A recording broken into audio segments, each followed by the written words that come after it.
திருச்சிற்றம்பலம். அம்மா பிரேமம்மா அடியனுக்கு உத்தரவு வழங்குங்க. சிவாய நம. சிவாய நமக.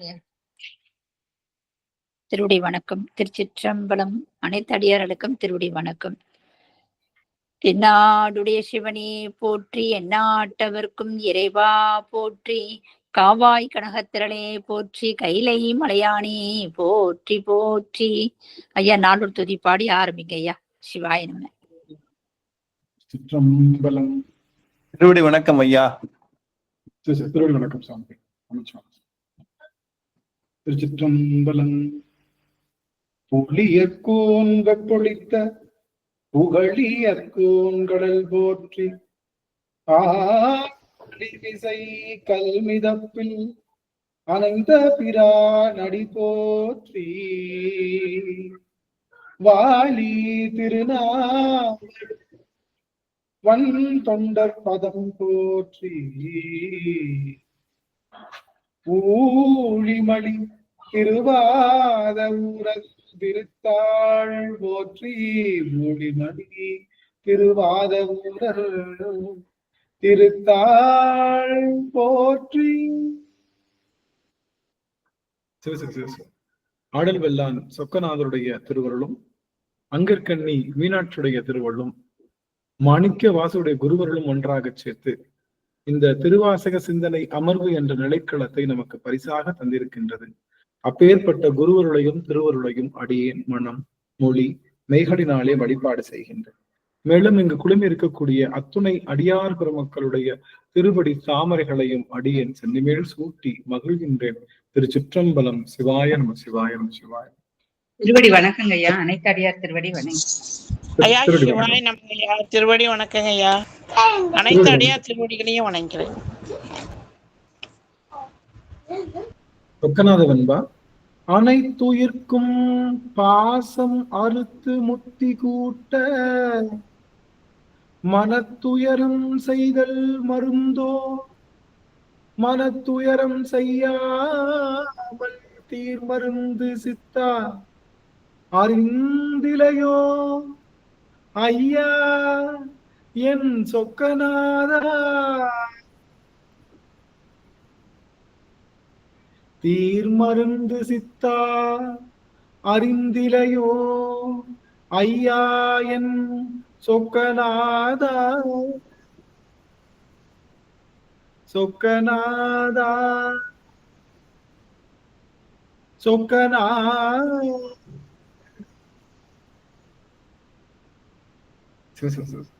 சொக்கநாதருடைய பெருங்கருணையினாலே நாம் திருச்சாளல் என்ற அந்த பதிகத்தை மீள்பார்வையாக சிந்தித்து வருகின்றோம். திருச்சாளல் என்பது நமக்கு இறைவனுடைய அந்த பராக்கிரமத்தையும் பெருமானுடைய அந்த அந்த பரத்துவத்தையும் நமக்கு சரியாக சொல்லித் தருகின்ற இடமாக அமைகின்றது.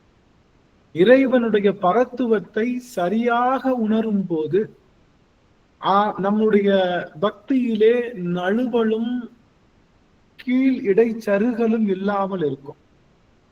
நம்ம பெருமானினுடைய சிவபெருமானுடைய பரத்துவத்தை உணர்ந்து பக்தி செய்யும் போது அந்த பக்தியிலே நழுவலும் அதாவது சருகளும் இல்லாம இருக்கும். நீங்க திடீர்னு பார்ப்போம், என்னடா இவ்வளவு கஷ்டமா இருக்கு, இவன் உதவியே செய்ய மாட்டான் போல, இனிமே இவனை நம்பி பிரயோஜனமே இல்லை, வேற ஆளை பார்த்துக்கலான்ற எண்ணம் எப்ப வரும்னா சிவபரத்துவம் தெரியாதப்ப வரும்.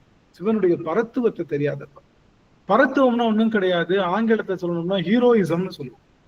அந்த ஹீரோயிசம் சொல்லக்கூடிய சிவபெருமானுடைய அந்த பரத்துவத்தை நாம் உணர்ந்தோமானால் நமக்கு பெருமானுடைய அந்த மிகப்பெரிய அந்த நிலைப்பாடுகள் எல்லாம் உணரும். அப்படிங்கிறதுனால இந்த திருச்சாளல் அப்படிங்கிற அந்த பதிகத்தை நம்ம பார்க்க இருக்கின்றோம். ரெண்டாவது பதிகம் தான் பார்க்க இருக்கின்றோம். முதல் பதிகம் பார்த்துட்டோம். இப்ப ரெண்டாவது பதிகத்துல ரெண்டாவது பேராகிராஃப் பார்க்கணும். என்னப்பன் எம்பிரான் எல்லாருக்கும் தானீசன். அந்த பாடலாமா? பாடலாம். மதிலாமா பாட முடியும்னு வாய்ப்பு இருக்குங்களா சாமி? வாய்ப்பு இருக்குங்களா மதிலாமா? சிவாய நமங்க. திருச்சிற்றம்பலம். என்னப்பன் எம்பீரான் எல்லார்க்கும் தானீசன், துன்னம்பெய் கோவணமாய் கொள்ளுமது என்னேடி, மண்ணு கலை துண்ணு பொருள் மறை நான்கே வான் சரடா தன்னையே கோவணமா சாத்தினன் கான் சாழலோ சாத்தினன் கான் சாழலோ. அம்மா ஒன்ஸ் மோர் ப்ளீஸ். இன்னொரு முறை சுவாமி, எங்களுக்கு அது ரெகக்னைஸ் ஆகல. என்னப்பன் எம்பீரான் எல்லார்க்கும் தானீசன் துன்னம் பெய் கோவணமாய் கொள்ளுமது என்னேடி மண்ணு கலை துண்ணு பொருள் மறை நான்கே வான் சரடா தன்னையே கோவணமா சாத்தினன் கான் சாழலோ சாத்தினன் கான் சாழலோ. அருமை அருமை அருமை அருமை அருமை அருமை. மகிழ்ச்சிங்க சுவாமி, அருமை அருமை. திருச்சாலையில இன்னும் ஒருவருக்கு வாய்ப்பு, அப்படின்னும் அவங்க விண்ணப்பிக்கலாம். அடியா இருக்கு இன்னும் ஒருத்தருக்கு வாய்ப்பு. பிரேமாமா. என்னப்பன் எம்பீரான் எல்லாருக்கும் தானீசன் துண்ணும் பெய் கோவணமா கொள்ளுமது என்னேடி கொள்ளுமது என்னேடி மண்ணுகளை துண்ணு பொருள் மறை நான்கே வான் சரடா தன்னையே கோவணமா சாத்தினன் கான் சாழலோ சாத்தினன் கான் சாழலோ. சாமி சாத்தே இல்ல, அட்டகாசம் பண்ணிட்டாங்க பிரேமாமா. ஒரு முறை வந்து சொன்னது அப்படி எவ்வளவு அழகா. இதுல வந்து எனக்கு குரல் சரியா வராது, எனக்கு பாட தெரியாது, இந்த மாதிரி ஆக்டிங் எல்லாம் அம்மா போடுவாங்க அடிக்கடி. அது மாதிரி பிரேமாமணிக்கு அடி தூள் கிளப்பினாங்க. என்ன அருமையா இருக்கு, என்ன அருமையா இருக்கு. அவ்வளவு மகிழ்ச்சி உண்மையிலே.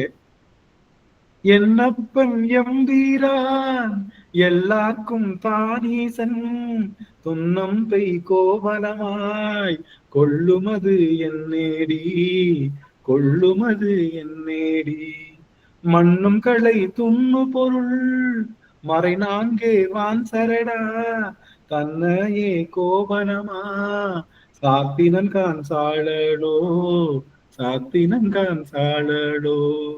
அரியனுக்கு வந்துருச்சு. அருமை அருமை, மகிழ்ச்சி அந்த வகையில.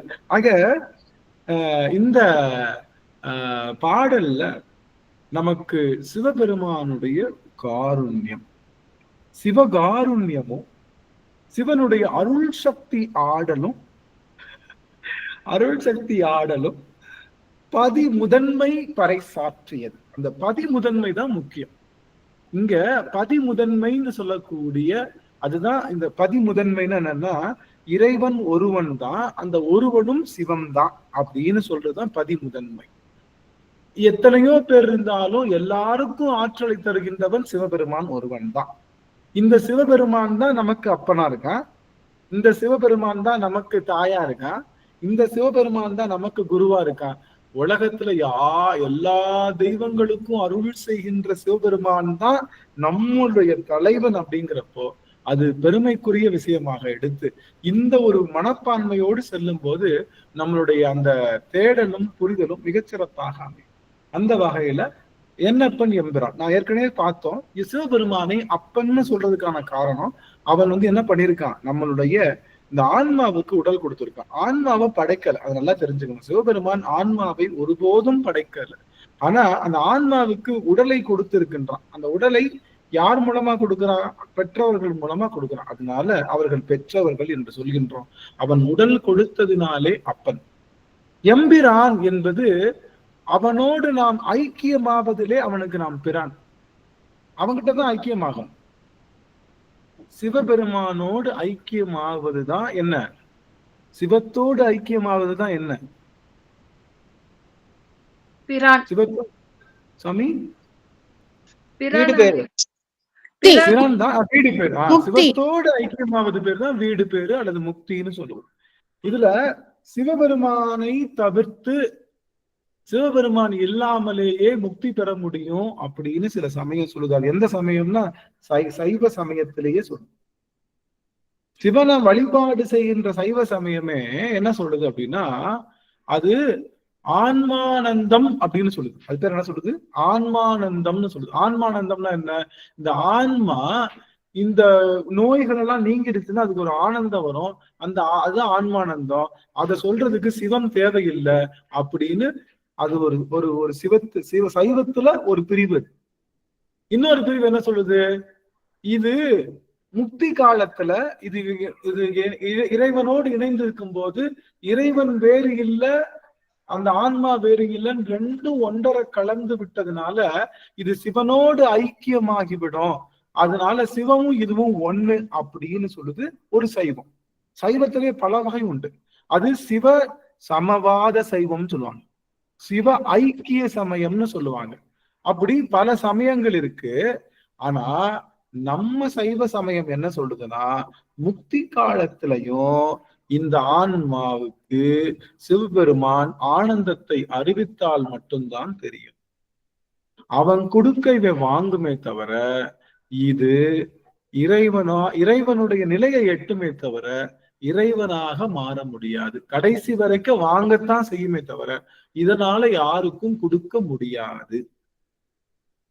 இப்படி அப்ப சிவபெருமான் அந்த முக்தி அப்படிங்கிற நிலையில நிறைய இடங்கள்ல குளறுபடிகள் இருந்தாலும் ஒரு செய்தி தெரிஞ்சுக்கணும், சிவனோடு ஐக்கியம் ஆனாலும் சிவம் வழங்க இந்த ஆன்மா பெறுவதுதான் அது சிறந்த முக்தி. அதுதான் நம்மளுடைய அந்த சைவத்துக்கு பேர். நம்ம இருக்கிற சைவத்துக்கு பேர் என்ன தெரியுமா? நம்ம இருக்கிற சைவத்துக்கு என்ன பேரு சொல்லுங்க பாருங்க, யாராவது கரெக்டா? சமவாத சைவம், சிவ ஐக்கிய சைவம் அப்படின்னு நிறைய சைவங்கள் இருக்கு. நம்மளோட சைவத்துக்கு பேர் என்ன? சித்தாந்த சைவம். சித்தாந்த சைவம் இல்ல, ஐயா திருவடி சைவம். திருவடி சைவம் சிவபெருமானோட திருவடி.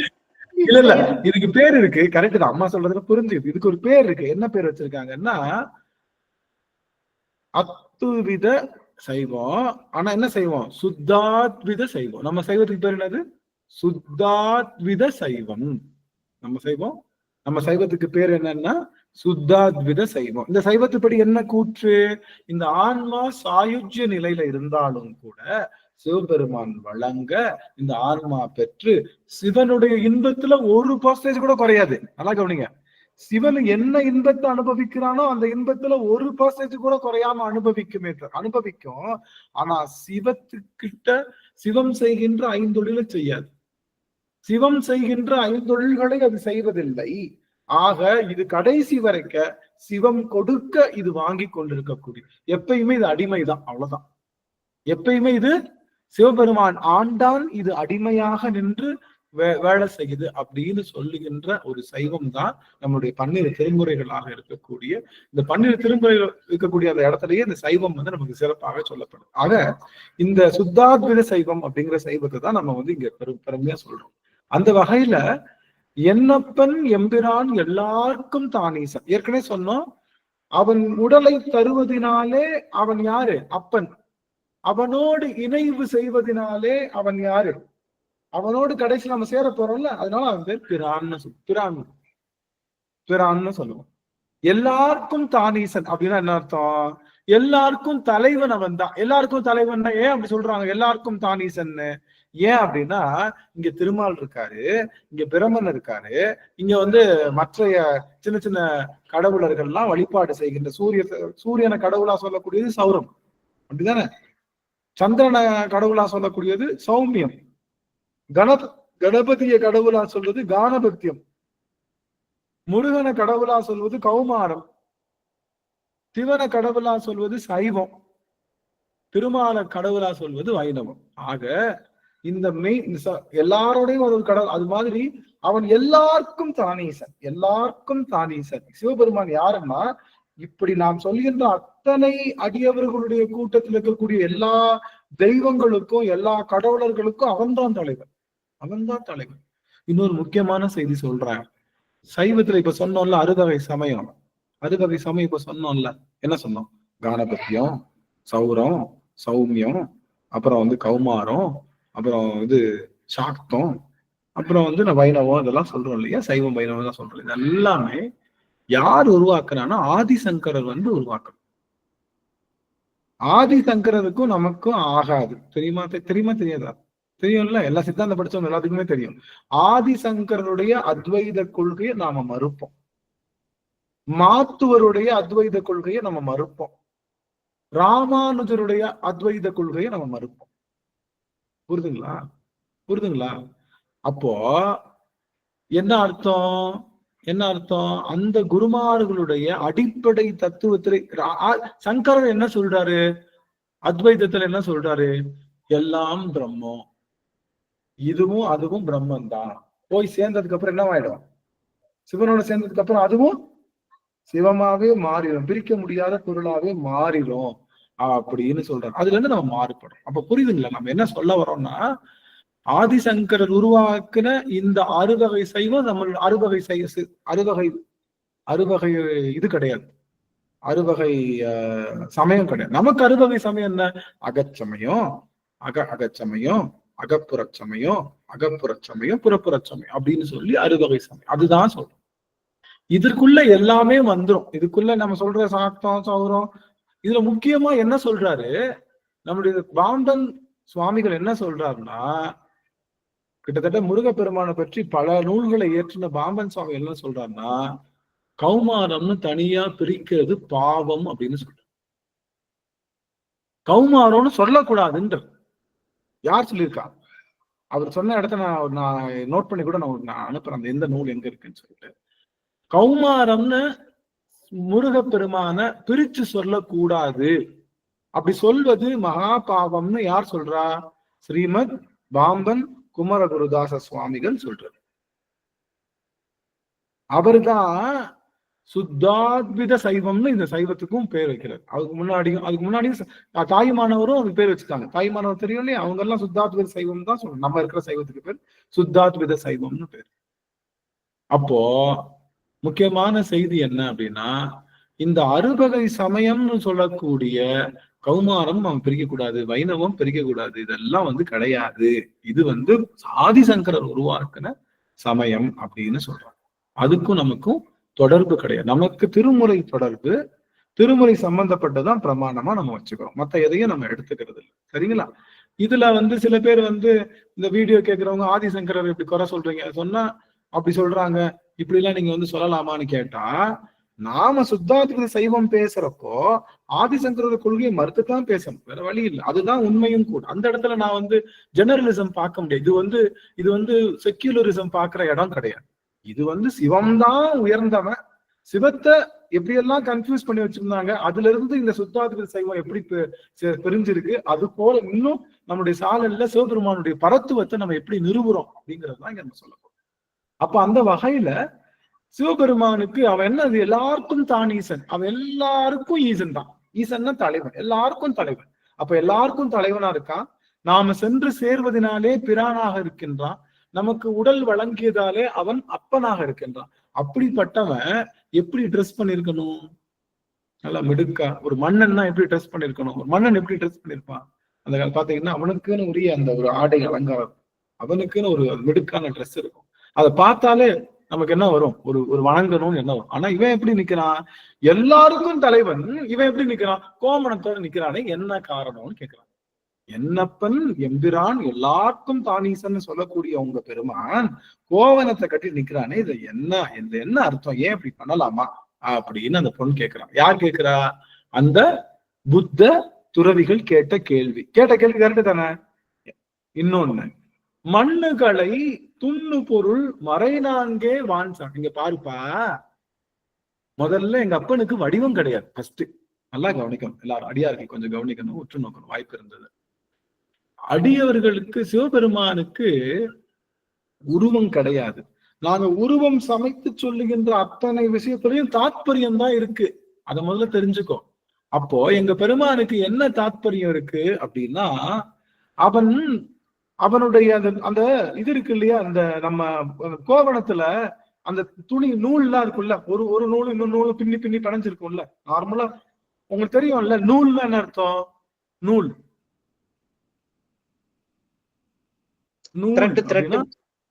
த்ரெட். நூல்னா நூற்றல்ல இருந்து வருது. நூற்றல் அப்படிங்கிற வர்றது பேரு நூல். நூற்றல் அப்படின்னு சொல்லுவோம். நூற்றல்ல இருந்து வரக்கூடியது நூல். இந்த ரெண்டு நூலை துணிச்சோன்னு வச்சுங்க, ஒரு நூலை இன்னொரு நூலையும் ரெண்டு நூலையும் துணிச்சுக்கிட்டே இருக்கும். அதுக்கு மேல இதுக்கு மேல துணித்து கொண்டே இருந்தோம்னா அது பேரு துணின்னு அர்த்தம். நூல்ல இருந்து ரெண்டு நூலை போட்டா துணி. துணியில இருந்து அப்படியே பெருசா வரக்கூடிய துணியை வெட்டி எடுத்து அது பேர் என்னது? வேட்டி, வெட்டுனா வேட்டி, அதுல இன்னொரு பாதி போட்டோம்னா அது பேர் வந்து கந்தல், கந்தைன்னு சொல்லுவோம். பேர் கந்தை. வேட்டியை 2ஆ போட்டா அது பேர் கந்தை. வேட்டி 2ஆ போட்டா கந்தை.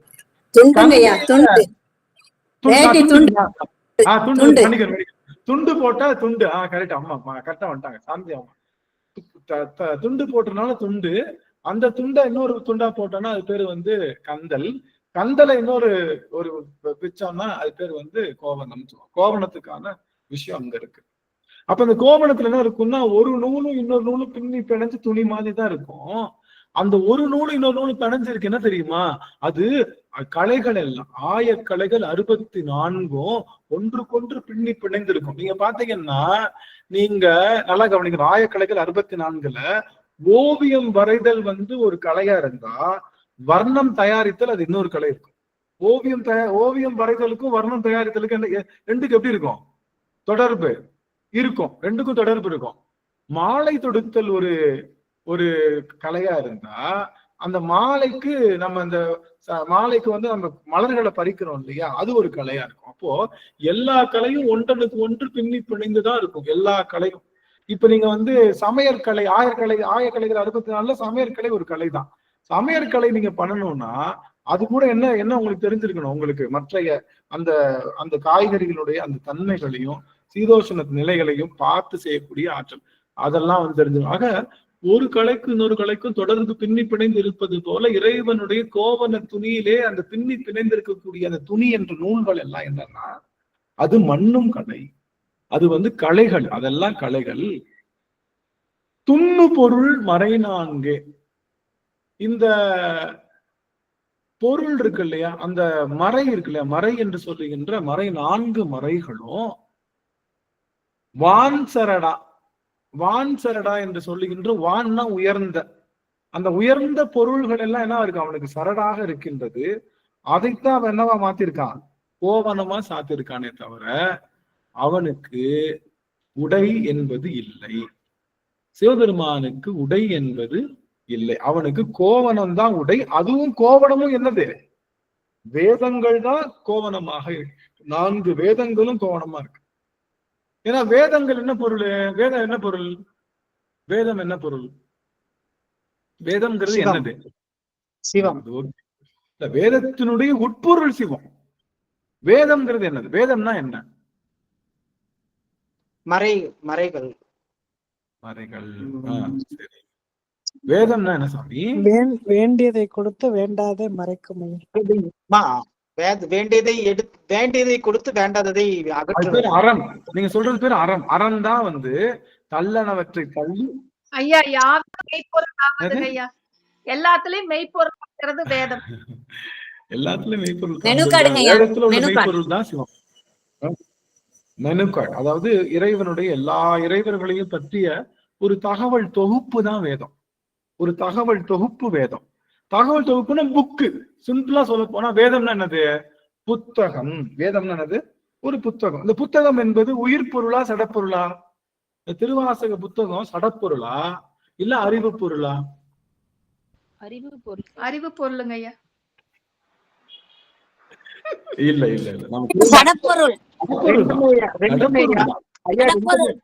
ரெண்டுமே ஜடப்பொருளா உபயோகப்படுத்தும் போது அறிவு ஜீவன் உள்ளது, உபயோகப்படுத்தலன்னா அது ஜடமா இருக்கு. அப்படி பார்த்தா எல்லாமே உபயோகப்படுத்து. இப்ப நம்ம காய்கறி உபயோகப்படுத்தினா ஒரு சக்கரை இருக்கு, உபயோகப்படுத்தினா அது வந்து நமக்கு இனிப்பு தரும், உபயோகப்படுத்தினா இனிப்பு தராது. அதுக்காக அப்படி சொல்ல முடியாது.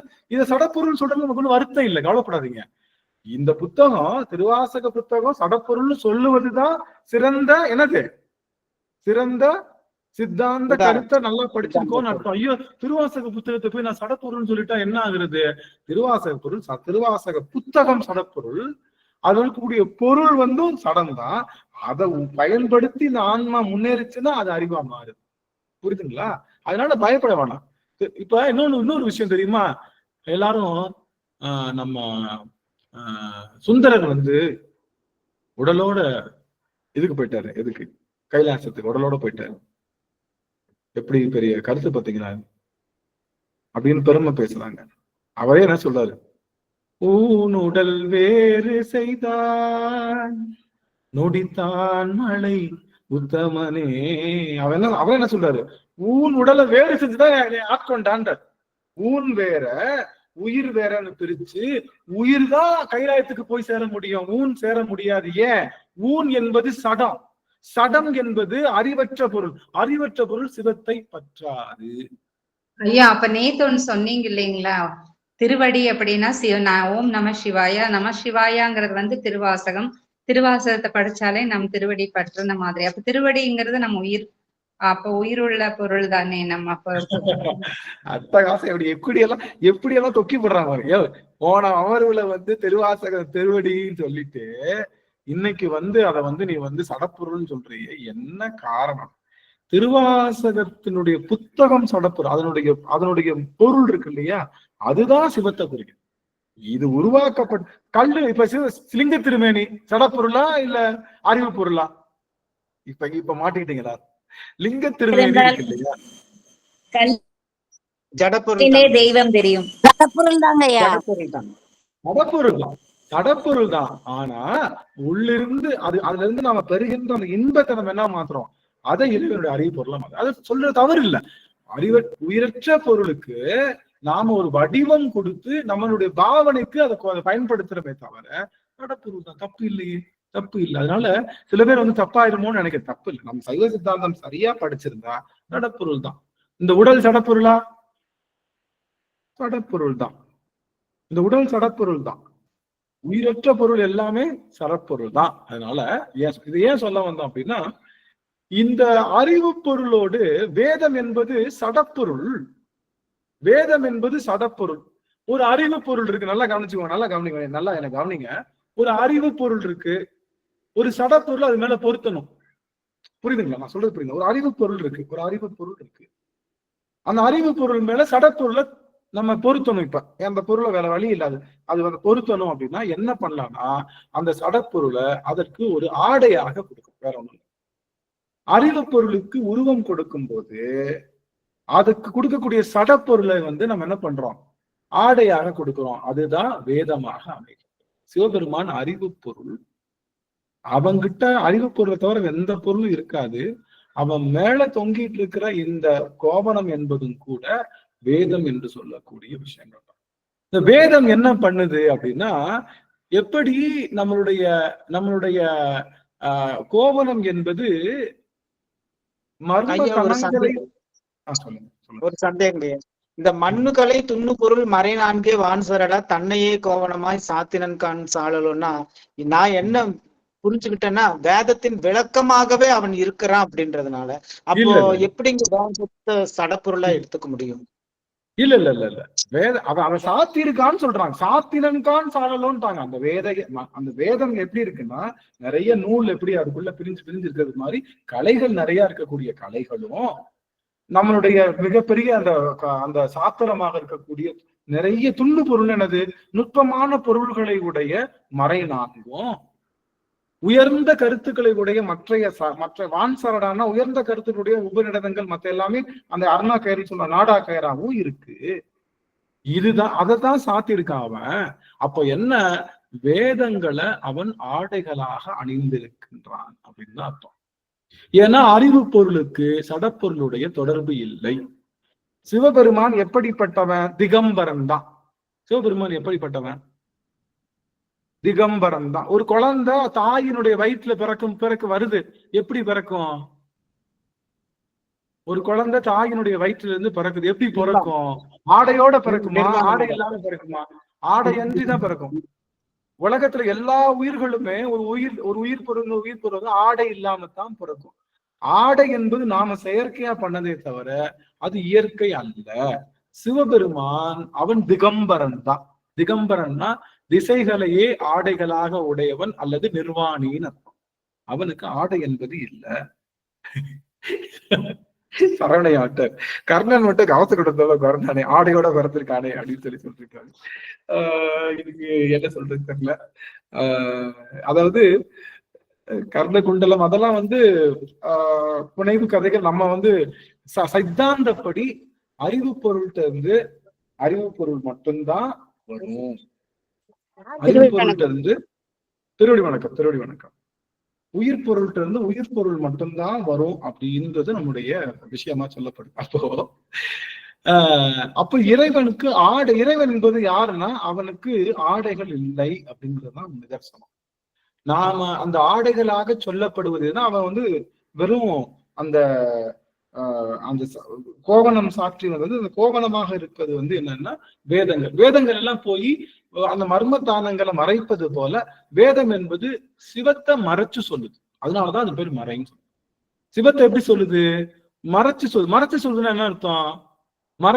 என்ன அர்த்தம்? சிவத்தை மறைச்சு சொல்லுது அப்படின்னா சிவம்தான் உயர்ந்தவன் சொல்லாம எல்லாத்தோடையும் 10-11 சொல்றதுனால அது மறைன்னு சொல்றோம். வேற ஒண்ணும் கிடையாது. சிவத்தை எப்படி சொல்லுது? எல்லாரோடையும் சேர்த்து அதுல சிவத்தையும் கொஞ்சம் இன்க்ளூட் பண்ணுது. எல்லா திக்பாலகர்கள், இந்திரன் எல்லாரையும் சொல்லி அதுல சிவத்தை சொல்றதுனால எல்லாத்தையும் சொல்ற அதே வரிசையில சிவத்தையும் சொல்றதுனால மறைத்து சொல்லுகின்றது. சிவத்தினுடைய உணர்வை, உயர்வை அது ரொம்ப பெருசா பேசாம மறைத்து சொல்றதுனால மறைன்னு சொல்றோம். இந்த ஆகம் நம்மளுடைய திருமுறைகள்லாம் சிவத்தை உயர்த்தி பேசுவதனால அது ஆகமம்னு சொல்றோம். சிவத்தை சிவத்தை மட்டும்தான் உயர்த்தி பேசுறதுனால அது சிவாகமம். சில நூல்கள் யார் உயர்த்தி பேசும்? திருமாலை உயர்த்தி பேசுனா அது விஷ்ணு ஆகமம்னு சொல்லுவாங்க. எந்த கடவுளை அது உயர்த்தி பேசுதோ அது ஆகமம்னு சொல்லுவோம். வேற ஒண்ணும் கிடையாது. சரி, அப்போ மண்ணும் களை துண்ணு பொருள் மறை நான்கு இது என்ன சொல்லுதுன்னா அறிவு பொருள் கிட்ட சடப்பொருள் சேருது. அந்த சடப்பொருளும் என்னன்னா அதுதான் வேதமாக இருக்கின்றது. நம்ம உலகம் என்ன? நல்லா கவனிக்க. உலகம் என்பது என்ன? சடப்பொருளா உயிர் பொருளா? ஜடப்பொருள். பஞ்சபூதங்கள் ஜடப்பொருள் தான். அப்புறம் உயிர் பொருள். உயிர் பொருளுங்கய்யா. உயிர் பொருளா? எப்படி அம்மா மலை ஜடப்பொருள் தான். அப்பங்க என்னைக்குமே தப்பு சொல்ல மாட்டாங்களே. வசந்தா அம்மா எந்த அடிப்படையில பஞ்சபூதங்கள் உயிர் பொருள் சொல்றீங்க? எனக்கு தெரியல ஐயா. பஞ்சபூதங்கள் அனைத்தும் அசையுது இல்லைங்களாங்க ஐயா? அசைகிற பொருள் எல்லாம் உயிர் பொருள் தாங்க ஐயா. இல்ல அசைகிற பொருள் எல்லாம் உயிர் பொருள் இல்ல. இப்ப இருக்கு, நான் ஒரு பாட்டில உருட்டி விடுறேன், பாட்டில் உருண்டு ஓடுது, அது உயிர் பொருள் ஆயிட முடியுமா? வீட்டுல ஃபேன் சுத்துது, அது உயிர் பொருள் ஆயிட முடியுமா? கந்தர சூரியன் எல்லாம் சுத்தி வருது, உயிர் பொருள் ஆக முடியுமா? கார் இருக்கு, கார் சொல்லுதுங்க ஐயா. இது நீங்க சொல்றீங்க ஐயா. அருமை. கார் இருக்குல்ல, காரு நகருது. அப்ப கார் உயிர் பொருளா? இல்ல. அப்ப என்ன அர்த்தம்? உயிரற்ற பொருள் நகருதுன்னா ஒரு அறிவு பொருள் அதை நகர்த்திக்குன்னு அர்த்தம்.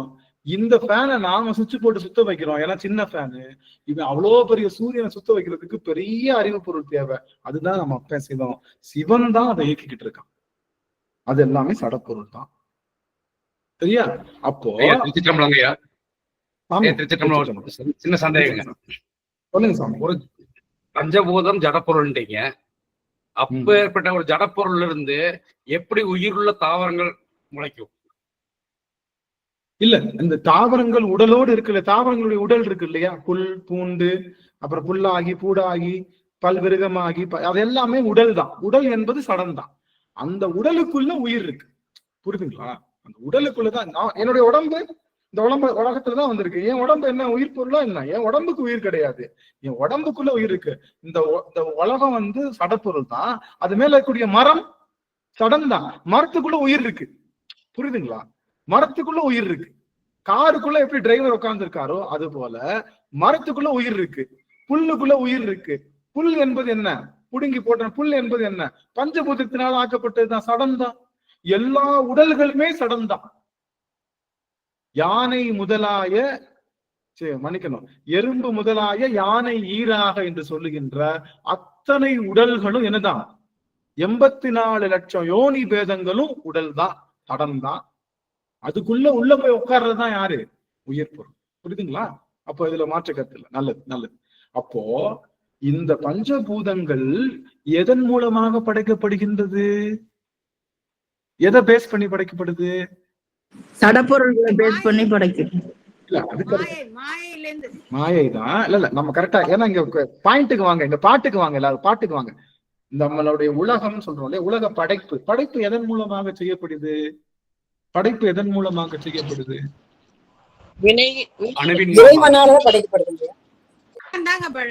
வினை வினையின் இல்ல இந்த பாட்டுக்கு நான் ஒரு க்ளூ தரேன் இந்த பாட்டுக்கு வரணும். ரெண்டாவது பாட்டு இந்த பாட்டுக்கு வரணும். இந்த பாட்டு நீங்க சொல்றது எல்லாமே சரியான பொருள் தான். ஆனா இந்த பாட்டுக்கும் நம்ம கேட்கிற கேள்விக்கும் ஒரு தொடர்பு இருக்கு. படை மகாமாயை மகாமாயைய தனியா தான் இருக்கும். அது அணுப்பொருள் அணுப்பொருள் அது அது அறிவியல்ல வந்துருது இல்ல. நம்ம மெய்யியல்ல சொல்லணும்னா மண்கலை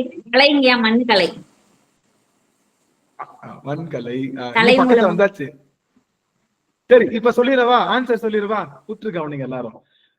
படைப்பு என்பது வேதத்தை அடிப்படையாக கொண்டது, எல்லா படைப்பும்.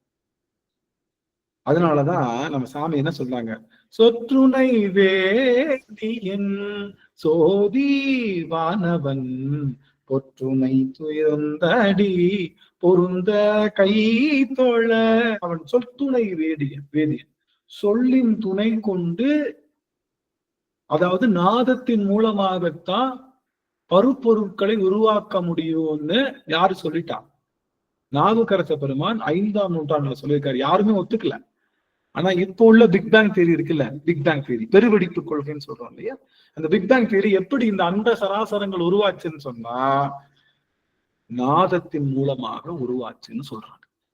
எவ்வளவு அருமை பாருங்க. நம்மளுடைய சைவமும் இப்ப இருக்கக்கூடிய வானியல் சாஸ்திரங்களும் ஒரே மாதிரி சொல்லுங்க. அப்ப நம்மளுடைய சிவபெருமான் கையில இருக்கக்கூடிய துடி இருக்கு இல்லையா, துடி, அதுதான் என்ன பண்ணுது? அதுதான் எது? அது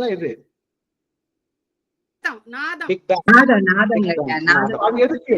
அது என்ன தொழில் செய்யுது? என்ன செய்யுது? என்ன தொழில் செய்யுது? நாதத்தின் மூலமாக படைத்தல் தொழில் செய்கிறது. அது நாதம் என்பது வேதம். இந்த வேதத்தின் மூலமாக படைத்தல் தொழில் செய்கின்றது. ரொம்ப ஒரு நல்ல கான்செப்ட் நான் கேள்விப்பட்டேன். நீங்க எல்லாரும், எனக்கு தெரியல இது எப்படி நான் உங்ககிட்ட எக்ஸ்பிரஸ் பண்றதுன்னு தெரியல. ரீசெண்டா ஒரு சயின்ஸ் ஃபிக்ஷன் ஒரு ஸ்டோரி, 5ஆம் வேதம்னு ஒரு ஒரு ஒரு ஸ்டோரி, ஒரு ஃபிக்ஷன், அது வெப் சீரிஸ் மாதிரி வந்தது. என்னடா இப்படி 5ஆம் வேதம் இருக்குன்னு வந்து பார்த்தா வண்டர்ஃபுல்லான ஒரு இன்டர்பிரிட்டேஷன். சரி, என்ன சொல்ல வராங்கன்னா, வேதத்துல நம்ம கிட்ட இப்ப கிடைச்சது இல்ல, கிடைச்ச பொருள் வேதத்துல நமக்கு இப்ப வேதம்னு சொன்னா நம்ம கிட்ட ஏதாவது புக்கு கிடைக்குதா? இல்ல, யாருக்குமே கிடைக்கல. அது எங்கேயோ ஏதாவது பிச்சு இருக்கு, கொஞ்சம் கொஞ்சமா கிடைக்குது, சில பேருக்கு தெரியல அது என்ன பொருள். ஆனா உண்மையிலே வேதத்துல என்ன இருக்குன்னா, ரசவாதம் சொல்லி கொடுத்துருக்காங்க. வேதத்துல ஒரு அணுவை இன்னொரு அணுவோட எப்படி ஜாயின் பண்றது, ஒரு அணுவை இன்னொரு அணுவோட பிரிக்கிறது எப்படி. இன்னைக்கு நம்ம சொல்ற ஆர்டிபிஷியல் இன்டெலிஜென்ஸ் இருக்குல்ல, ஆர்டிபிஷியல் இன்டெலிஜென்ஸ் இதெல்லாம் நம்ம சொல்லிட்டு இருக்கோம் இல்லையா, ஏஐ எல்லாம் சொல்றோம்ல, அது எல்லாமே ஒரு காலத்துல அது அங்கேயே எழுதப்பட்டிருக்கு அப்படின்லாம் சொல்றாங்க. அதுதான் அந்த கதையில சொல்லிட்டு இருப்பாங்க. என்ன சொல்ல வரேன்னா, நான் ரொம்ப என்ன சொன்னா, இந்த வேதத்தினுடைய அடிப்படையில தான் பிரம்மன் என்ன பண்ணான், எல்லாத்தையும் படைக்க ஆரம்பிச்சான். அந்த அது வர்றதுக்கு முன்னாடி பிரம்மனை படைக்கிறதுக்கும் என்ன பண்ணான், நம்மால்லாம் யாரு?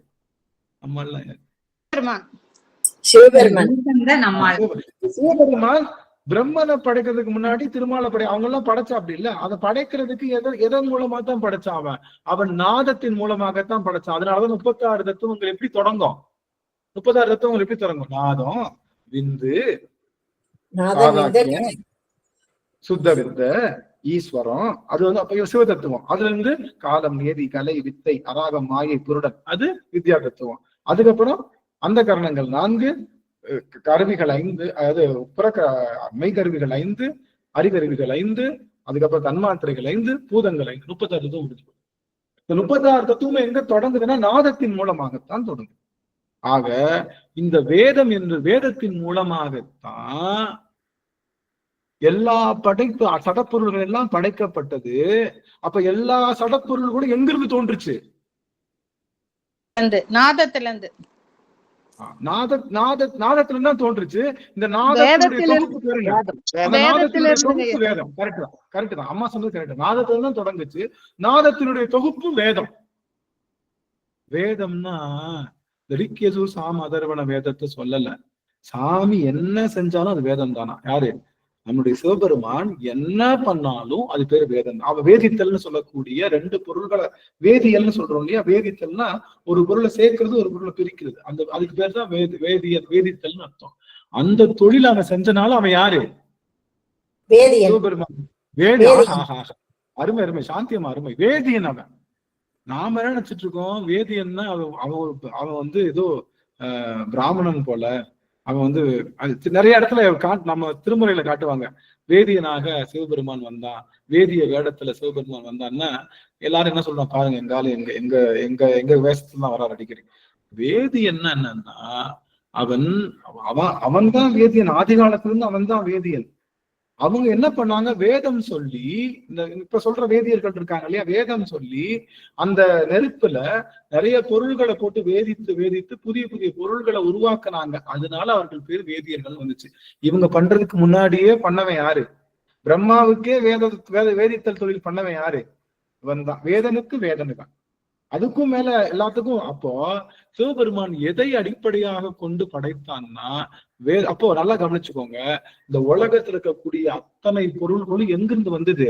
நாதம் தான். நாதத்தினுடைய தொகுப்பு வேதம். அந்த வேதத்துல இருந்து வந்தனால இப்ப கவனிச்சுக்கோங்க, சிவபெருமான உருவத்தை அப்படியே ஞாபகம் வச்சுக்கோங்க. அவன் என்ன எப்படி நிக்கிறான்? அவன் அப்படியே கோவணத்தோட நிக்கிறான்னு வச்சுக்கோங்க. அவன் அப்படியே உருவத்தை அப்படியே மனசுல தியானம் பண்ணுங்க. கோவணத்தோட நிக்கிறான். இந்த அவனுடைய கோவணம் இல்லாம இருக்கக்கூடிய மித்த எல்லாமே அவனுடைய அறிவு பொருள். சடப்பொருள் எங்க இருக்கு? கோவணமா இருக்கு. அந்த கோவணத்துல இருந்து என்ன வந்துச்சு? பிரம்மன் வந்தான், விஷ்ணு வந்தான், மாயேஸ்வரன் வந்தான், எல்லாம் வந்துச்சு. தனு கரண புவன போகங்கள் வந்தது, 36 தத்துவங்கள் வந்தது. ஆக அதன் மூலமாக பிரம்மன் இறைவன் அதை படைத்தான். புரிஞ்சுதா? அப்போ அவன் அவன் ஏன் சடப்பொருளை படைக்கணும்? தெரியாம சிவபெருமான் ஏன் சடப்பொருளை படைக்கணும்? ஏன் பிரம்மனை உட்கார வைக்கணும்? ஏன் படைக்கணும்? ஏன் சடப்பொருளை படைக்கணும்? எதற்காக இறைவன் தனு கரண புவன போகங்களை படைக்கின்றான்? வினை பயனெல்லாம் நம்ம அனுபவிக்கிறதுக்காக. அனுபவம் பண்றதுக்கு ஏன் அறிவுப்பொருளே வச்சுக்கலாம்ல, அறிவுப்பொருளே படைக்கலாம்ல.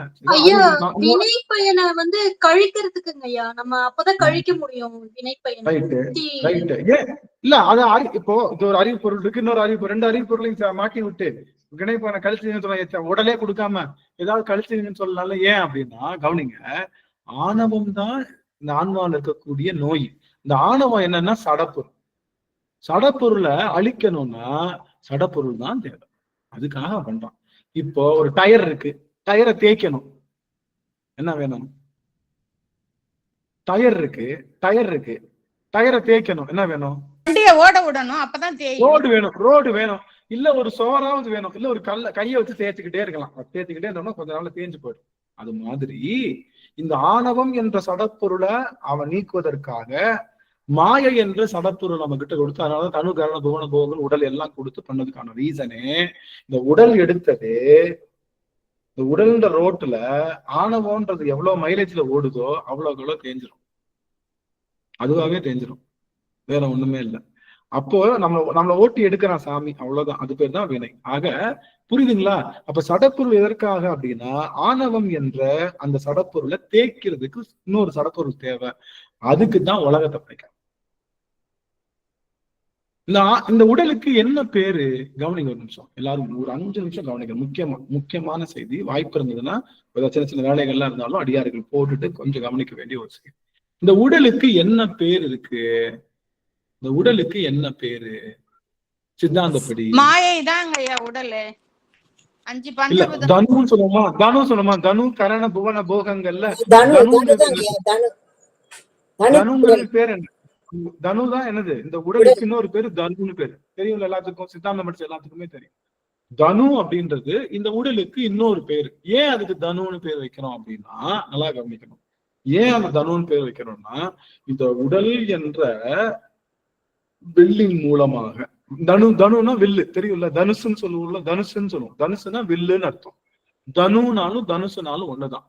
அப்ப அந்த தனு என்ற உடல் என்ற வில்லை வைத்து, மனம் என்ற அம்பை வைத்து, பக்தி என்ற விசையின் மூலமாக இறைவனை டார்கெட் பண்ண முடியும். அப்படிங்கறதுனால இதற்கு தனுன்னு பேர்.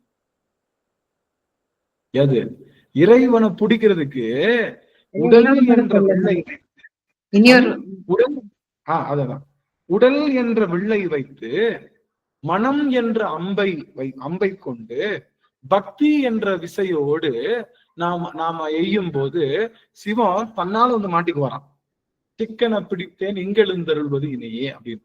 அப்போ இறைவனை அடையக்கூடிய சாதனம் எது அப்படின்னா இந்த உடம்பு என்ற வில்லு தான். அதனால இதுக்கு தனுன்னு பேரு. நாம என்ன பண்ணணும்? இந்த உடலை வைத்துக் கொண்டு இறைவனை நோக்கி செய்கின்ற தவத்துக்காகத்தான் இந்த வில்லு கொடுக்கப்பட்டிருக்கு.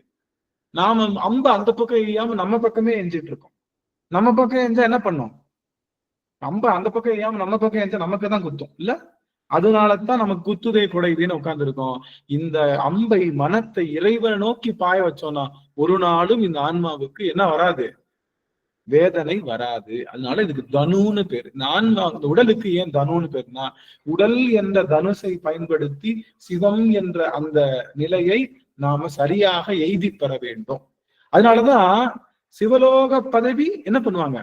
சிவலோக பதவியை எய்து விட்டார்னு சொல்லுவோம் இல்ல? சிவலோக பதவி எய்து விட்டார்னு சொல்லுவோம். எய்து விட்டார்னு என்ன அர்த்தம்? அப்ப அம்புல வச்சாதானே எய்து விட முடியும். புரியுதுங்களா? அம்புல வச்சு அனுப்புறதுக்கு பேர் தான் என்ன சொல்லுவோம்? எய்யுதல்னு சொல்லுவோம். எய்யுதல்ன்றது அம்புல வில்லுல வச்சு விடுறதுக்கு பேர் தான் எய்யுதல்னு சொல்லுவோம். இவங்க உடல் அப்படிங்கிற வில்லுல மனம் என்ற அந்த அந்த அந்த அம்பை வச்சு அந்த பக்தி என்ற விசையோடு சிவபெருமான அடைகிறதுனால அதுக்கு பேரு அங்க எய்துதல்னு சொல்லுவோம். சிவலோக பதவியை எய்து விட்டார்கள் சொல்லுவோம். அப்போ இந்த சிவபெருமானுடைய இந்த உடம்பு என்பது ஒரு தனு. இந்த உடம்பு ஏன் இதெல்லாம் சொல்லிட்டு இருக்கோம்? உடம்பு ஒரு சடப்பொருள், உலகம் ஒரு சடப்பொருள், நம்ம பார்த்துட்டு இருக்கிற எல்லா உடல்களும் சடப்பொருள். சடப்பொருள் தனியா சுத்தம். அதுக்கு யார் காரணம்? அதுக்கு சிவம் காரணம். நம்ம சடப்பொருள் ஓடுது இல்ல, இதுக்கு யாரு காரணம்? நம்ம நடக்கிறோம்ல, நம்ம கை காலம் நடக்கிறோம்ல, அதுக்கு யாரு காரணம்?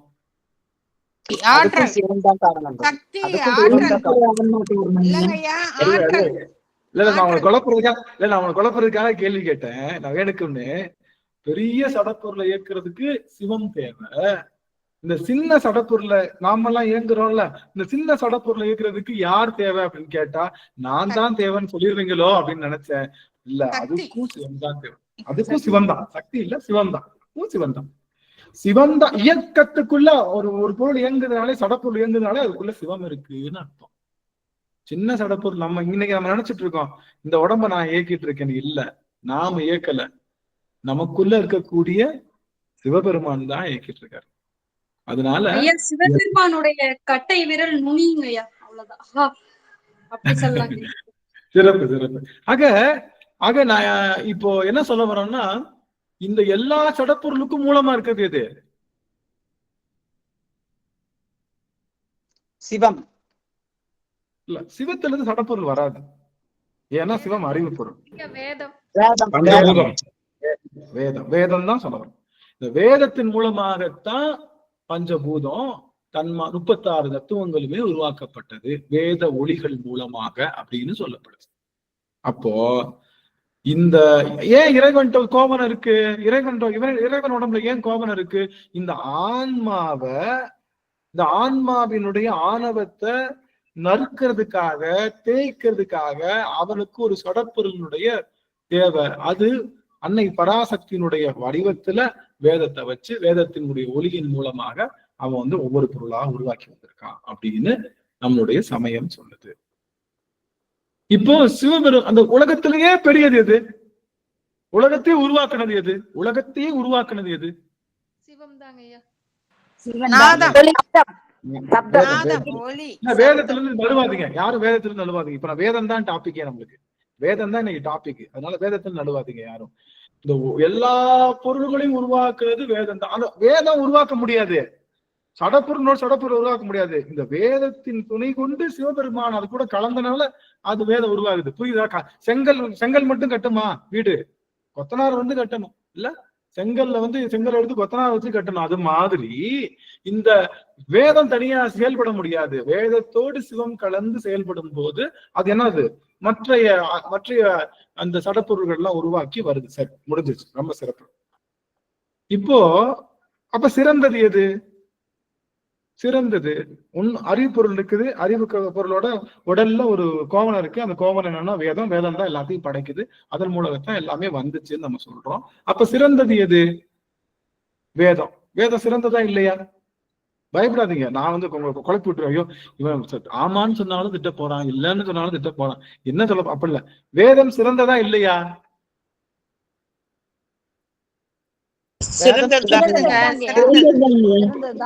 சிறந்தது. அது நம்ம மாற்று. வேதத்தை பழிச்சா நாம யாரு? வேதத்தை பழிச்சா நாம யாரு? வேதம் இல்ல, வேதம்னா உருவாக்குவது, வேதம்னா ஒண்ணு கிடையாது அப்படின்னு சொன்னா நமக்கு என்ன பேரு? நமக்கு நாத்திகன் பேரு. நாத்திகன், மொத்தமா நாத்திகன். வேதத்தை மறுக்கிற எல்லாருமே நாத்திகன் தான். அதனாலதான் சிவபெருமானை நான் நாத்திகன் சொல்லுவேன். ஏன்னா சிவபெருமான் வந்து அந்த நடனம் ஆடுறான்ல, எது? நடராஜ நடனம். நடராஜ நடனம் எதுக்காக ஆடுறான்? இவங்க வேதத்தை வச்சு என்ன பண்ணாங்க? சிவபெருமான் மேல ஏவி விடுறாங்க. மானை ஏவுறது, வளர்ந்த மடுவை ஏவுறது, முயலகனை ஏவுறது, அந்த தீயை ஏவுறது, எல்லாம் இவர் வாங்கி வாங்கி என்ன பண்ணிட்டாரு? டான்ஸ் ஆடிட்டே இருக்காரு. கடைசியில் அவங்களுடைய ஆணவத்தை அழிச்சார். தாருகாவன ரிஷிகளுடைய ஆணவத்தை அழிச்சார். அவங்க வேதத்தை பெருசா நினைச்சு சிவபெருமான சின்னதா நினைக்கிறாங்க. நீங்க நினைச்சுக்கோங்க, உலகத்துல எந்த பொருள் உயர்ந்த பொருளா இருந்தாலும் அந்த பொருள் சிவத்துக்கு முன்னாடி ஒண்ணும் இல்லைன்னு நினைக்கிறதுக்கு பேர் தான் ஞானம். எவ்வளவு உயர்ந்த பொருளா இருந்தாலும் கவனிங்க, இன்னொரு முக்கியமான செய்தி. சாமி கிட்ட இருந்து ஒரு மாலை வந்திருக்கு இல்ல? சாமி கிட்ட இருந்து ஒரு மாலை வந்திருக்கு. அந்த மாலை சாமியோட பெருசா பார்ப்பாங்க சில பேர். பாத்துறீங்களா? சாமி கிட்ட இருந்து இந்த குஞ்சித பாத மாலை வாங்குறது, இந்த மாலை, அது மாலை, அந்த மாலை சாமி கட்டத்துல போட்ட மாலைன்னா அது சாமியோட பெருசா பாக்குறதுன்னா என்ன அர்த்தம்? அது நாம தாருகாவனத்து ரிஷிகளுடைய ஸ்டேட்டஸ்ல நிக்கிறோம்னு அர்த்தம். எந்த பொருளும் சிவத்துக்கு முன்னாடி ஒண்ணும் கிடையாது. அது எவ்வளவு பெரிய பொருளா இருக்கட்டும், அது சிவபெருமானாலே கொடுத்த பொருளா கூட இருக்கட்டும், அது சிவத்துக்கு முன்னாடி ஒண்ணும் கிடையாதுன்னு நினைக்கிற தன்மைக்கு பேர் தான் ஞானம். அத மிஸ் ஆயிடுச்சுன்னு வச்சுக்கோங்க. சில சமயத்துல அப்படி ஆயிடும். நம்மளுக்கு சாமி கழுத்துல இருந்து வந்த ஒரு ருத்ராட்சம் எனக்கு கிடைச்சிருச்சு அப்படின்னு பார்த்து அந்த ருத்ராட்சத்தை சிவத்துக்கு மேல் கொண்டு போறது. அப்படி கொண்டு போயிட்டோம்னா எப்படி? வேதத்துக்கு மேல சிவபெருமான் வேதத்துக்கு கீழே நினைச்சாங்கல்ல, அந்த தாருகாவன ரிஷிகளுடைய ஸ்டேட்டஸ் அப்படி பண்ணக்கூடாது. ஆனா ஒண்ணு சொல்லட்டுமா?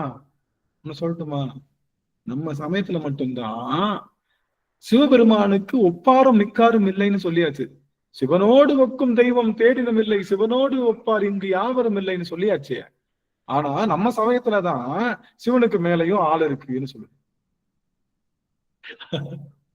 நம்ம சமயத்துலதான் சிவனுக்கு மேலேயும் ஆள் இருக்கு. யாரு அந்த சிவனுக்கு மேல இருக்கிற ஆளு? பரசிவம். பரசிவம். அடியார்கள் தான், அடியார் உள்ளத்துலதான். அட்டகாசம். அதாவது குருநாதரும் அடியார்களும் தான் சிவத்துக்கு மேலானவர்கள்னு சொல்லப்படுது நம்ம சமயத்துல. எப்படியெல்லாம் பண்றாங்க பாருங்க. ரெண்டையும் நான் சொல்லிக்கணும்.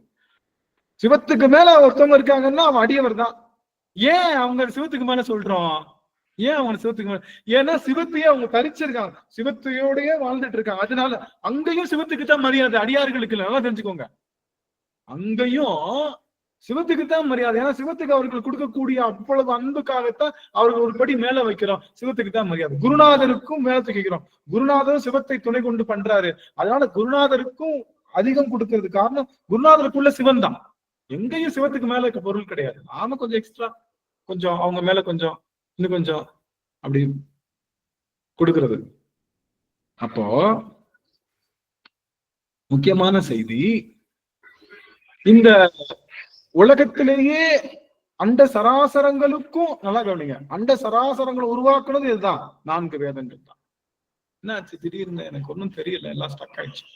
அண்ட சராசரங்களை படைத்ததும் வேதம் தான். 36 தத்துவங்களுக்கும் காரணமா இருக்கிறதும் வேதம் தான். எல்லாத்துக்கும் வேதம் தான். 4 வேதங்கள். அப்போ சிவபெருமானுக்கு வேதம்னு பேரு. ஏன்னா அப்போ வேதத்துக்கும் சிவபெருமானுக்கும் வேறுபாடு இல்லைன்னு சொல்றான். ஏன்னா அவன்கிட்ட தான் வந்தது. அதனால வேதத்துக்கும் சிவபெருமானையே வேதமே சிவபெருமானாக கருதுவதும் உண்டு.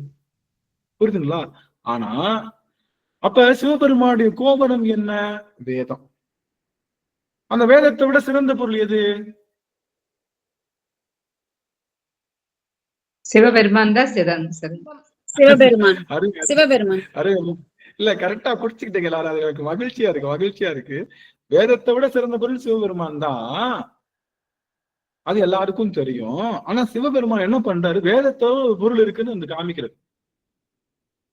சிவபெருமான் என்ன பண்றாரு? வேதத்தை விட ஒரு பொருள் இருக்கு அப்படின்னு. வேதம் நான்கினும் மெய்ப்பொருளாவது நாதன் நாமம் நமச்சிவாயவே. சரியாங்கய்யா? அருமை அருமை. வேதம் நான்கிலும் மெய்ப்பொருளாவது நாதன் நாமம் நமச்சிவாய். அப்போ சிவபெருமான் பாக்குறாரு, எப்பா இந்த வேதம் பெருசு, 4 வேதங்களும் பெருசு, 4 வேதங்களும் சிவபெருமானுக்கு ஒப்பானவைதான். 4 வேதங்களுக்கும் பெரிய ஒரு பொருளா நான் உனக்கு ஒண்ணு காட்டுறேன் அப்படின்னு சொல்லி பண்ண திருவிளையாடலுக்கு பேரு தான் வந்தாரு. ஒரு நாள் என்ன பண்ணாரு? 4 வேதங்களையும் இது பண்ணணும்னு சொல்லிட்டு அப்படியே வர்றாரு. பெரிய விழா நடக்குது. கேக்குறீங்களா அடியார்கள்? எனக்கு நான் பேசுறது கேக்குதுங்களா? ஃபர்ஸ்ட் கேக்குதுங்க நல்லா கேக்குது. நல்லது. இப்ப பெரிய விழா நடக்குது. அங்க வந்து நிறைய வர்றவங்களுக்கு எல்லாம் எல்லாருக்கும் வஸ்திரங்கள் கொடுத்துட்டு இருக்காரு. இவர் வர்றாரு. இவர் என்ன பண்றாருன்னா, இடுப்புல ஒரு கோவணம், குச்சியில ஒரு கோவணம். இந்த குச்சி, கையில ஒரு குச்சி, அவ்வளவுதான். 2 கோவணம் தான் வச்சுக்கணும். யாரு? ஞானிகள் 2 கோவணம் தான் வச்சுக்குவாங்க. ஏன்னா ஒரு கோவணம் காயும் போது, ஒரு கோவணம் ஈரமா இருக்கும் போது இன்னொரு கோவணம் போட்டிருக்கணும். அந்த கோவணம் காயறதுக்காக கையில ஒரு குச்சி வச்சிருப்பாங்க. அந்த குச்சியில கோவணம் காயும், அதுக்கப்புறம் மாத்திக்குவாங்க. அவ்வளவுதான். அதுதான் ஞானிகளுடைய மிகப்பெரிய நிலைப்பாடு. நம்ம சைவத்துல எது கிடையாது? எது கிடையாதுன்னு இப்படி மொட்டையா சொன்னா நாங்க என்னடா சொல்றது? நம்ம சைவத்துல எது கிடையாதுன்னா எவ்வளவோ இருக்கு. நீ எதை நினைச்சு சொல்றேன்னு கேட்டேன்னா, நம்ம சைவத்துல என்ன கலர் கிடையாது? காவி கலர் கிடையாதுங்க ஐயா. அருமை. காவி கிடையாது. சைவத்துக்கு காவி என்பது கிடையாது. சரிங்களா? நம்ம முனிவர்கள், மகான்கள், யோகிகள்லாம் என்ன கட்டுவாங்கன்னா, வெண்ணிறத்திலான கோவணம் தான் ஆடை. கந்தல் கூட ஆடை கிடையாது. மணிவாசகர் கூட என்னதான் கட்டியிருக்காரு? வெண்ணிற ஆடை தான். என்ன கட்டியிருக்காருன்னா, அவரும் கோவணம் தான் கட்டியிருந்தாரு. என்ன சொல்றாரு? ஓடும் கவந்தியும் உறவென்றே உள்கசிந்து. அவர் என்னது? திருவோடு கவந்தினா என்னது? கவந்தின கோவணம். திருவோடும் கவந்தியும் தான் எனக்கு உறவுன்றாரு. அப்புறம் என்ன அர்த்தம்? அவர் போட்டுக்க ட்ரெஸ் அவரே சொல்லிட்டார். எங்க சொல்றாரு? குலாப்பத்துல சொல்றாரா? ஓடும் கவந்தியுமே உறவென்று உள்கசிந்து தேடும் பொருள் அப்படின்னு பாடியிருக்கோம். ஞாபகம் இருக்கா இல்லையா? குலாப்பத்துல. அப்போ இந்த திருவோடும் கவந்தின்னு அவரே சொல்லிட்டாரு. தான் அடிந்தது கோவணம் தான். இருந்தாலும் நம்ம என்ன பண்ணிக்கிறோம்? அவருக்கு இடுப்பளவுக்கு ஒரு துணி மாதிரி தான் கட்டி கந்தை தான் அவருக்கு கொடுக்குறோம். நால்வர்ல பார்க்கும்போது நம்முடைய நாவுக்கரசரும் என்னதான் பண்ணியிருக்காரு? அவரும் கோவணம் தான் நமக்கு ஆடை. யாருக்கு? யோகிகளுக்கு ஆடை கோவணம் தான். கந்தை கூட கிடையாது. புரியுதுங்களா? அப்படி அப்போ நீங்க ரமணர் பாத்திருக்கீங்களா?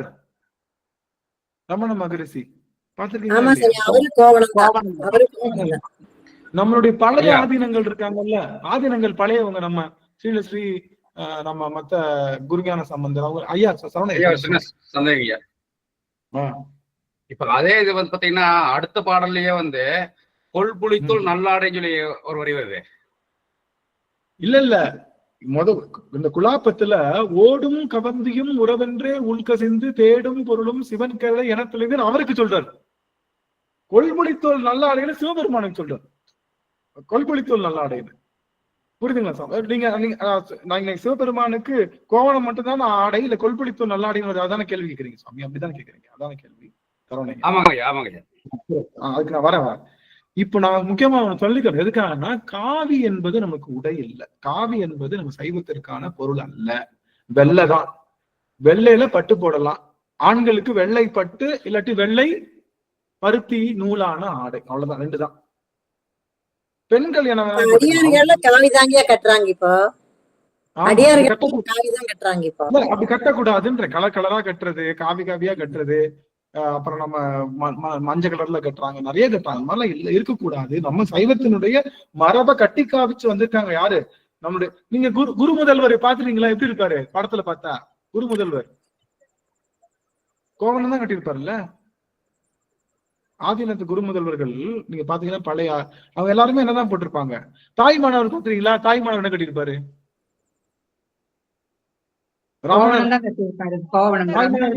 தாய்மான அடிகள் பாத்துறீங்கல்ல. இதுல என்னன்னா கூட கோவணம் மட்டும் தாங்க கட்டுவாரு. காமக்கொடி, காஞ்ச காமக்கொடி. திருமூலர். திருமூலர் சொல்ல வர அதான் சொன்னேன். திருமூலரும் கோவணம் தான் கட்டியிருந்தாரு. நாம தான் இன்னைக்கு கொஞ்சம் யார் சாமி? பட்டினத்தாருங்க ஐயா. பட்டினத்தார் கோவணம் தான். எல்லாத்துக்கும் குருநாதர் இருக்கக்கூடிய நம்ம முருகன் என்னது? முருகன் கோவணம் தாங்க கட்டியிருப்பாரு. ஆமா, முருகரும். அப்போ என்னன்னா கோவணம் தான் அது யோகிகளுக்குடைய ஆடைகளாக சொல்லப்பட்டது. அதுவும் வெண்ணிற ஆடை தான் சொல்லப்பட்டது. அந்த நம்ம சைவத்துல பயன்படுத்தக்கூடிய ஆடை நம்ம கல்யாண வீட்டுக்கு போறோம், நமக்கு போகம் வேணும், எனக்கு எல்லா பொருளும் அனுபவிக்கணும்னு நினைச்சா பட்டு, எனக்கு பற்று நீங்கணும் அப்படின்னு நினைச்சா நூலாடை. நூல்ல பருத்தினால ஆன. நாம இறைவனை நோக்கி மூவ் பண்ண போறோம்னா நம்ம யோகத்துக்குள்ள போகணும்னு நினைச்சா நூலாடை. போகத்துல போயும் அதை ஒண்ணும் தெரிஞ்சுக்கோங்க, 2லயுமே போய் இறைவன் அடைய முடியும். போகம் பண்ணியும் இறைவன் அடைய முடியும், யோகம் பண்ணி இறைவன் அடைய முடியும்னு சொன்ன ஒரே சமயம் நம்ம சமயம் தான். துறவுல மட்டும் இல்ல, இல்லறத்துலயும் நீங்க அடைய முடியும்னு சொன்ன பெருஞ்சமயம் நம்முடைய சமயம். எது வேணாலும் அது அவங்களுடைய சோபஸ்டிகேட்டை பொறுத்து இருக்கு, அதனால அதை பண்ணிக்கலாம். சரியா? ஆக குருமக சன்னிதானங்கள் எல்லாமே காவி தாங்க கட்டிக்கிறாங்க. இப்ப கட்டுறாங்க. அப்படி பட்ட கட்டக்கூடாது இல்லையா? அப்படி கட்டக்கூடாது. குருமக எல்லா சன்னிதானமும் எல்லா சன்னிதானமும் இப்ப காவிதான் கட்டுறாங்க. ஆனா காவி எதுக்காக கட்டினாங்க அந்த காலத்துலன்னா, காட்டுல இருக்கிறப்போ அந்த காவி கலருக்கு மற்ற மிருகங்கள் ஏதோ வராது அப்படிங்கிற ஒரு உணர்வு இருந்திருக்கும். அதனாலதான் அது சக்தியினுடைய வடிவம். காவி என்பது சக்தியினுடைய வடிவம், வெண்மை என்பது இறைவன் சிவபெருமானுடைய வடிவம். அதனாலதான் கோவில்கள்ல வெள்ளையும் காவியும் சேர்த்து அடிப்பாங்க. சிவசக்தி, வெள்ளைன்றது சிவம், சிவன் இது காவி என்பது என்னது? சக்தி. சிவசக்தியா நம்ம காவி அடிக்கிறோம்ல, நம்ம வெள்ளை காவி அடிக்கிறோம், அதுதான் பண்றோம். ஆனா உடை என்பது சைவத்திற்கு பாரம்பரியமாக வந்தது, காவி இல்லைன்றது நாங்க சொல்ல விரும்புறோம். அதுதான் சொல்ல வந்தேன். இப்ப நம்ம என்ன சொல்ல வந்தோம்னா, அங்க வந்தாரு இந்த கோவணாண்டி வந்துட்டு எனக்கு என்ன வேணும்?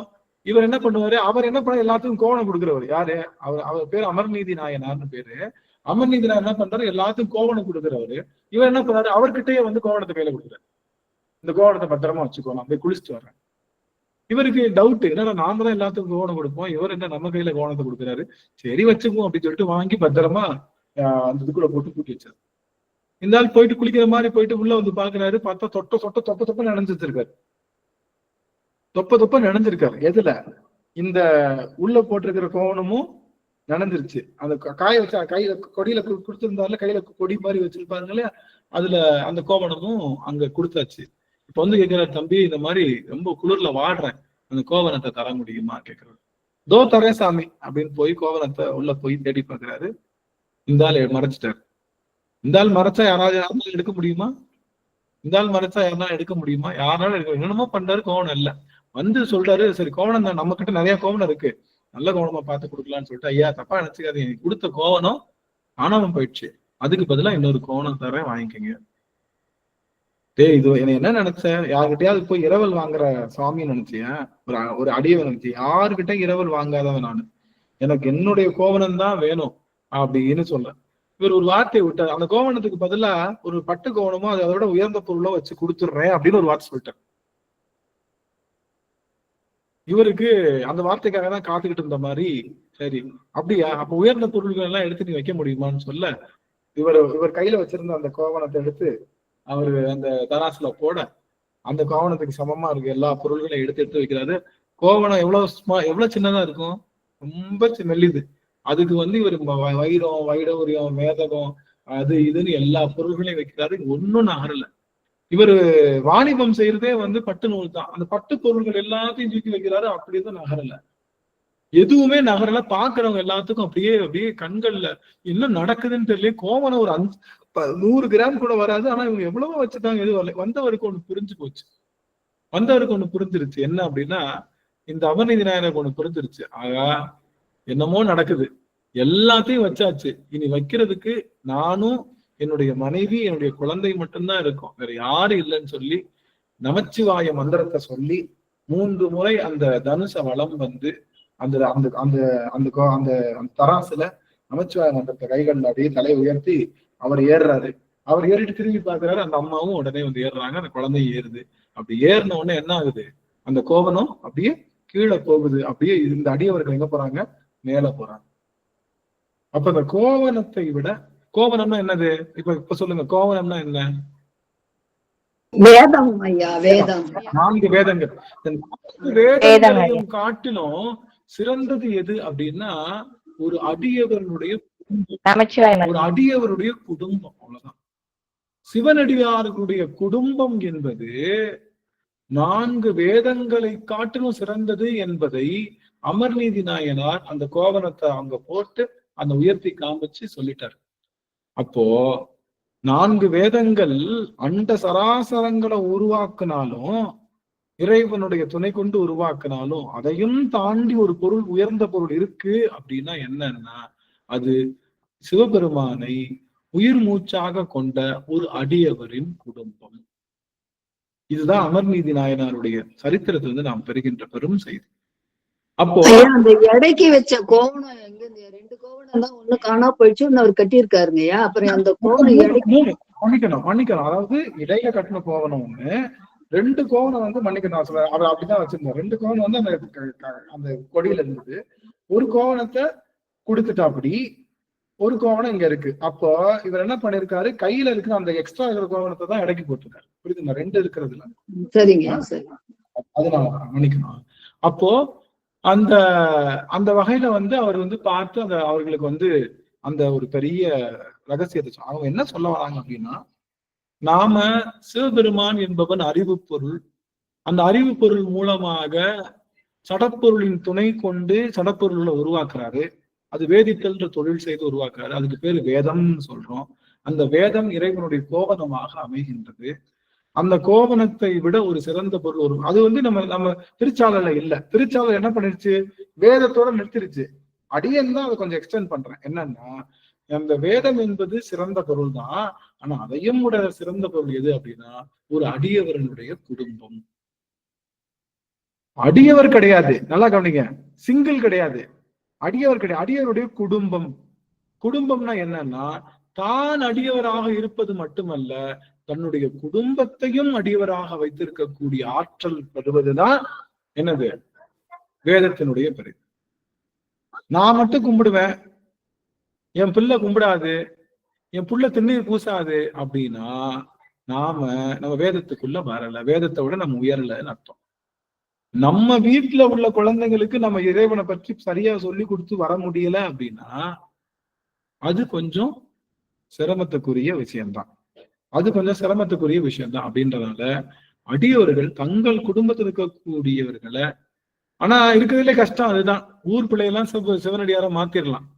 ஆனா நம்ம பிள்ளைய சிவனடியார மாத்துறதுதான் கஷ்டம்தான். என்ன பண்ணலாம், தினமும் போய் திலகவதியார் மாதிரி, எப்பா பொன்னார் திருவடிக்கு ஒன்று விண்ணப்பம், எப்படியாச்சும் என் பிள்ளைய சைவனாக்கி கொடு, எப்படியாச்சும் என் மகளை சைவனாக்கி கொடு, எப்படியாச்சும் எங்க வீட்டு கணவரை சைவனாக்கி கொடு, எப்படியாவது என்னுடைய மனைவிய சைவனாக்கி கொடு அப்படின்னு சொல்லி நாம அவர்களையும் சைவமாக மாற்றி, அந்த ஒரு சிவ குடும்பம் தான் அந்த வேதங்களை காட்டிலும் மேன்மை பொருந்திய ஒரு விஷயம்ன்றத இந்த இடத்துல சொல்லி, அந்த சிவ குடும்பமா இருப்பதற்கு அடியவர்கள் எல்லாம் வந்து கண்டிப்பா முயற்சி செய்யணும். நீங்க அதுதான் முக்கியமே. நாம சாட்டுக்கு எல்லாருக்கும் ஊருக்கு தான் உபதேசம், நமக்கு இல்லைன்ற மாதிரி எல்லாரையும் சிவனடியார மாத்திட்டு நம்ம வீட்டுல மாத்தாம இருக்கக்கூடாது. நம்ம வந்து யாரையும் கட்டாயப்படுத்த வேணாம். ஆனா நாம செய்கின்ற சிவபூசணையில நம்ம பிள்ளைங்க தானால வந்துடும். நாம டிவி பார்க்க ஆரம்பிச்சா நம்ம பிள்ளைங்க டிவி பார்க்குது, நம்ம தமிழ் பேச ஆரம்பிச்சா நம்ம பிள்ளைங்க தமிழ் பேசுது, நம்ம நல்லது செய்யறோம், நம்ம பிள்ளைங்க நல்லது செய்யுது. அது போல நம்ம சிவப்பூசை செய்தா நம்ம பிள்ளைங்களும் சிவப்பூசை செய்யும். அது தன்னால வரும் அவங்களுக்கு அப்படிங்கிறது சொல்லி, நீங்க எல்லாருமே வேதத்தினுடைய பொருளாகவும் வேதத்தினுடைய ஒரு மிக மிக சாரமாகவும் விளங்குகின்ற சிவபெருமானை முழுமுதற் பொருளாக கொண்டு சிவகுடும்பமாக இருந்து சிவத்தினுடைய அந்த பரம்பொருள் தத்துவத்தை உயர்த்தணும் அப்படிங்கிறத சொல்லி, இல்ல சாமி நான் தனியா தான் இருக்கேன், நான் எப்படி இல்ல தன் தாய் தந்தை இருந்தாலும் குடும்பம்னா கணவன் மனைவி குழந்தைங்க மட்டும் குடும்பம் இல்ல, தாய் தந்தையர்கள் இவர் குழந்தையா இருந்தாலும் அதுவும் குடும்பம் தான். தன்னுடைய தாய் தந்தையர்கள் சிவன் தான் சாமி, அவர்கள் சிவத்தை தான் வழிபாடு செய்தார்கள், நானும் சிவத்தை தான் வழிபாடு செய்ய அப்படின்னா அதுவும் சிவ குடும்பம் தான். அதனால நீங்க அந்த மத்த விஷயங்களை இது பண்ணிக்க வேணாம். ஆக சிவ குடும்பமா இருப்பது என்பது வேதங்களின் காட்டிலும் மேன்மையானதுன்னு சொல்லி அடியேன் முடிக்கிறேன். ஆனா திருச்சாளர் எப்படி முடிக்குதுன்னா, இறைவன் எல்லாருக்கும் ஈசனாக இருக்கக்கூடிய பெருமான், அவங்கிட்ட இருக்கக்கூடிய அந்த கோவணம் சாதாரண கோவணம் கிடையாது, அதுதான் அண்ட சராசரத்தையே உருவாக்குன கோவணம். அந்த கோவணத்தை அவன் சாற்றி இருக்கான். அது 4 வேதங்களுக்கு சமமானது, ஆயக்கலைகள் 64க்கும் சமமானது, உயர்ந்த தத்துவங்களுக்கு சமமானது. அப்பேற்பட்ட அந்த கோவணத்தை அவன் ஆடையாக வைத்திருப்பதுதான் பெருமையை தவிர, இது காஞ்சிபுரத்துல செஞ்ச ட்ரெஸ்ன்னு போட்டா எப்படி பெருமையோ அது போல இவன் என்ன பண்றான், வேதங்களையே தனக்கு ஆடையாக அவன் கட்டியிருக்கிறதுனாலதான் அவன்தான் தலைவன், அவன்தான் ஈசன், அவன்தான் அப்பன் என்று சொல்லி அந்த பாடலை அந்த அந்த புத்த துறவிக்கு நம்முடைய சுவாமி அந்த ஊமை பெண் மூலமாக சொல்லி நிறுவுகின்றார் அப்படின்னு சொல்லி, அப்போ இறைவனுடைய திருநீர் என்பது அவன் என்ன பூசினாலும், அவன் என்ன பேசினாலும், அவன் என்ன பூண்டாலும் அது அவனுக்காக இல்ல, அது அடைத்த உயிர்களுக்காகத்தான் இருக்குது. அதனால அவன் உயர்ந்தவன் சொல்லி திருநீற்ற சொல்லி, இப்ப அவன் அணிந்திருக்கிற கோவணத்துக்கு காரணம் அதுதான் எல்லா பொருள்களையும் தோற்றுவிக்கக்கூடிய ஆற்றலுடைய ஒரு பொருள். அந்த பொருள் ஆயக்கலைகளையும் உலகத்தில் அத்தனை உயர்ந்த தத்துவங்களை அடக்கக்கூடிய பொருள் அவனுடைய கோவணம்னு இந்த 2 பொருளுக்கும் பொருள் சொல்லி இந்த 2 பாடல்ல நிறுவுறாங்க. இன்னும் இதை தொடர்ந்து கிட்டத்தட்ட 20 பாடல்கள்ல 20 விதமான தத்துவங்களை, இறைவனுடன் உள்ள தத்துவங்களை மிகச்சிறப்பாக உணர்த்த இருக்கின்றார்கள் என்று சொல்லி அந்த அளவுல இந்த அமர்வினை நாம் நிறைவு செய்கின்றோம். அடுத்த அமர்வுல கோயில் சுடுகாடு கொள்புளித்தோல் நல்லாடை அப்படிங்கிற அந்த செய்தியை பார்க்கணும். அதுல சரவணையா அவங்க கேட்ட கேள்விக்கான பொருள், ஐயா கோவணம் மட்டும்தான் சொன்னீங்களே, இப்ப கொள்புளித்தோல் நல்லாடைன்னு வருதே இல்ல, சரியான கேள்வி ஐயாவோட கேள்வி. கோவணம் தான் அவனுக்கு உடைன்னு சொல்றீங்களே, இப்ப மேல ஒரு கொள்புளித்தோல் நல்லாடை போடுறானே அதுக்கு என்ன காரணம் அப்படிங்கிறத அதை ஐயா கேட்டிருக்காங்க. அதுக்கான கேள்விக்கான பதில் நமக்கு 3வது பாடல்ல வருகின்ற அடுத்த புதன்கிழமை நம்ம பார்க்க இருக்கிறோம் அப்படின்னு சொல்லி இந்த அளவுல நிறைவு செய்கின்றோம். நிறைவு செய்யும் முகமாக சாமி, அந்த ஊமை பெண் பௌத்த மதமா இல்ல நம்ம பௌத்தம்? ஈழத்து அரசன் இருக்கான்ல, ஈழத்து அரசன் பௌத்த மதத்தை தழுவி இருந்தான். எப்படி நம்மளுடைய நின்றசி நெடுமாறர் சமண மதத்தை தழுவி இருந்தாரோ அது போல ஈழத்து அரசன் பௌத்த மதத்தை தழுவி இருந்தான். அவனுடைய மகள் ஊமையா இருந்தான். அந்த மகள் இளவரசி, ஈழத்து இளவரசி பேசுறான். அவங்க கேட்ட கேள்விக்கு அவங்கால வச்சு அதுவும் பேச முடியாத ஆளை வச்சு பதில் சொல்ல வைக்கிறாரு நம்முடைய மணிவாசக பெருமான்.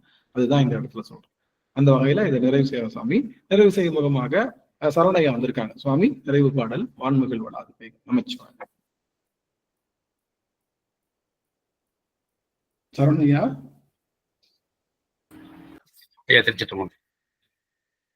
திருச்சிற்றம்பலம். தென்னாடுடைய சிவனே போற்றி, எந்நாட்டவர்க்கும் இறைவா போற்றி. வான்முகில் வளாது பெய்க மலிவலம் சுரக்க மன்னன், கோன்முறை அரசு செய்க